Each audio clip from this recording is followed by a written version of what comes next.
الحمدللہ وحدہ لا شریک لہ والصلاۃ والسلام علی من لا نبی بعدہ۔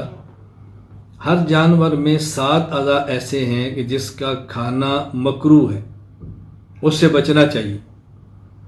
حضرت مجاہد فرماتے ہیں کان رسول اللہ صلی اللہ علیہ وسلم یکرہ من الشاۃ سبعا، نبی کریم صلی اللہ علیہ وسلم بکری کے 7 اعضاء کو کھانا ناپسند فرماتے تھے: الدم خون، الحیاء مادہ جانور کی شرمگاہ، والانثیین خصیتین کپورے، والغدہ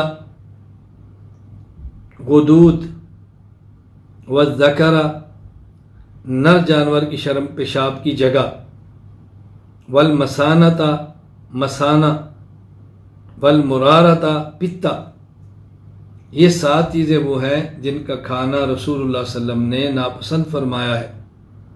یہ حدیث مصنف عبدالرزاق اثر الکبریٰ للبیہقی باب ما یکرہ من الشاۃ کے اندر موجود ہے۔ یہاں ذرا کچھ وضاحت سن لیں۔ پہلی بات یہ سمجھیں کہ یہ 7 اعضاء کا کھانا مکروہ ہے۔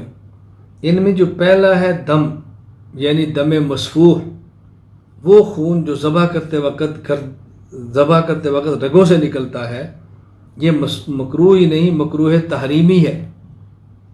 اس کے کھانا کی قطعاً کوئی صورت نہیں ہے، مکروہ تحریمی ہے، ناپاک ہے، اس سے بچنا ضروری ہے۔ باقی جو کہنا فرمایا حدود سخت گوشت کو کہتے ہیں۔ اس سے مراد جانور میں بعض اوقات خون جم کر گٹھلی کی شکل اختیار کر لیتا ہے، اور کبھی کسی بیماری کی وجہ سے جلد اور گوشت کے درمیان سخت گوشت کا ٹکڑا بن جاتا ہے۔